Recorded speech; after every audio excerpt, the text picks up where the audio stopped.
Did you know high blood pressure is one of the biggest risk factors for cardiovascular disease and stroke? Yet millions of people are walking around and they don't even know they have high blood pressure. What if I told you your diet could be a major game changer for lowering your blood pressure naturally? So in this video, we're diving deep into the ketogenic diet and its effects on high blood pressure. We're going to talk about what the science says, what really works, and how to take control of your health. Let's get into it.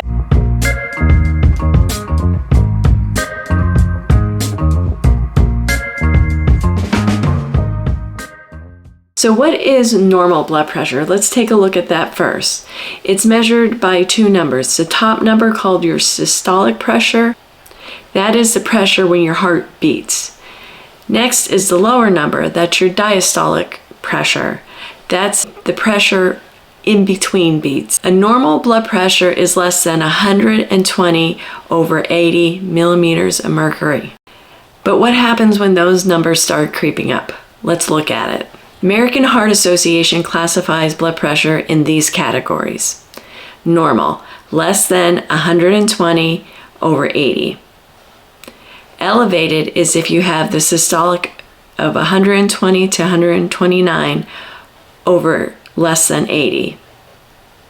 Hypertension stage 1 is when you have a systolic of 130 to 139 over 80 to 89.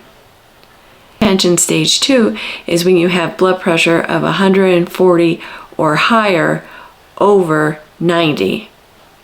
And then hypertensive crisis is higher than 180 systolic over 120 diastolic. If it's that high, it's a medical emergency. Let's take a look at what's actually causing your high blood pressure. High blood pressure just isn't about numbers. It's about how hard your heart is working to try to push the blood through your arteries. Over time, this increased pressure can thicken the arterial walls, making them stiff and less flexible, increase strain on your heart, particularly the left ventricle, leading to enlarged heart muscles. And 3, damaging the very tiny blood vessels in your kidneys, eyes, and brain. So what's actually causing it in the first place? Let's break it down. There are a lot of risk factors that can contribute to hypertension or high blood pressure. Obesity, a sedentary lifestyle, high sugar and processed food intake, smoking and excessive alcohol consumption, genetics and a family history, and chronic inflammation. But one of the biggest is often overlooked: insulin resistance. Insulin resistance is when your body is not responding properly to insulin, leading to higher insulin levels in your blood, which is called hyperinsulinemia, also leading to higher glucose in your blood, which is called hyperglycemia, and more fat storage, particularly around the belly and around your organs. That's the visceral fat. This excess fat causes chronic inflammation. And this inflammation damages the blood vessels, which makes it more difficult for them to expand and contract. The result is increased blood pressure. And for years, we were told it was an unknown cause or essential hypertension. But now we know the very close link it has with insulin resistance. But there's more. Insulin resistance also impacts nitric oxide production. Nitric oxide is a natural vasodilator. It helps blood vessels relax and widen, and allowing to get better blood flow to all your organs and tissues.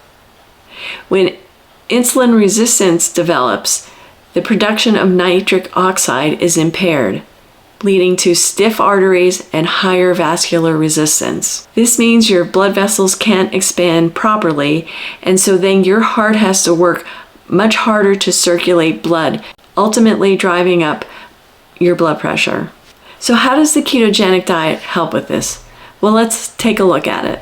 The ketogenic diet can lower blood pressure by addressing the root cause. Here's how.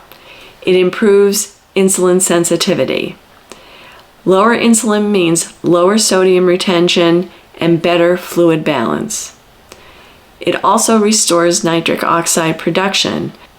Better levels of nitric oxide means improved arterial flexibility and blood flow. It promotes weight loss. Less fat, less inflammation, less strain on your heart. It reduces inflammation. Fewer inflammatory markers, the healthier your arteries are. And it lowers triglycerides and elevates your HDL, which is your good cholesterol, which is one of the best predictors of your cardiovascular health and insulin resistance. So the ketogenic diet stands out because it cuts carbohydrates and processed foods, which directly contributes to insulin resistance and high blood pressure.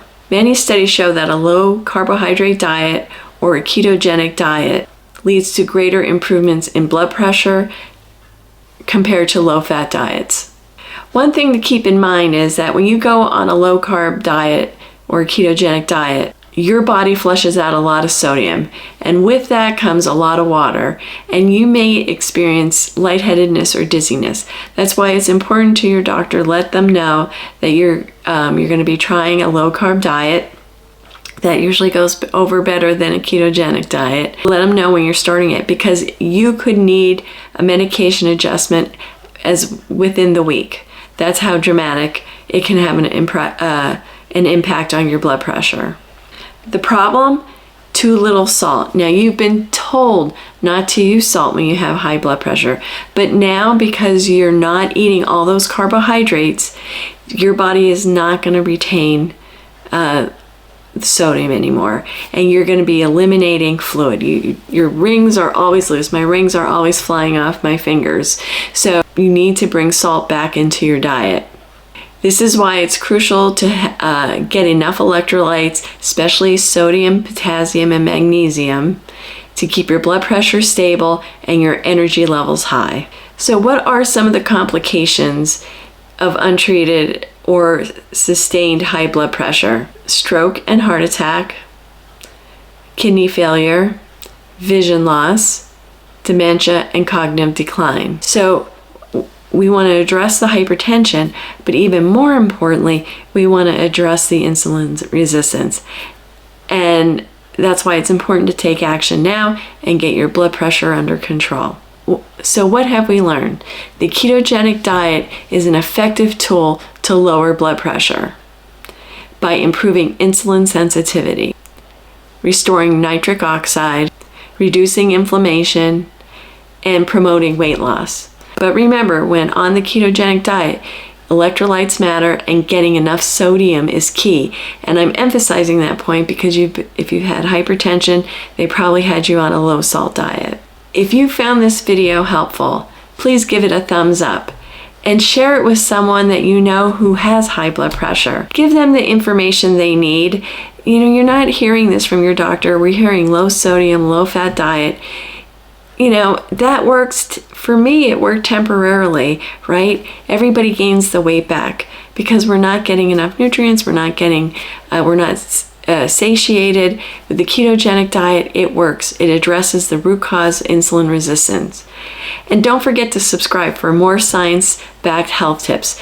This is the first video in a series where I'm going to give the science behind all the chronic diseases associated with insulin resistance.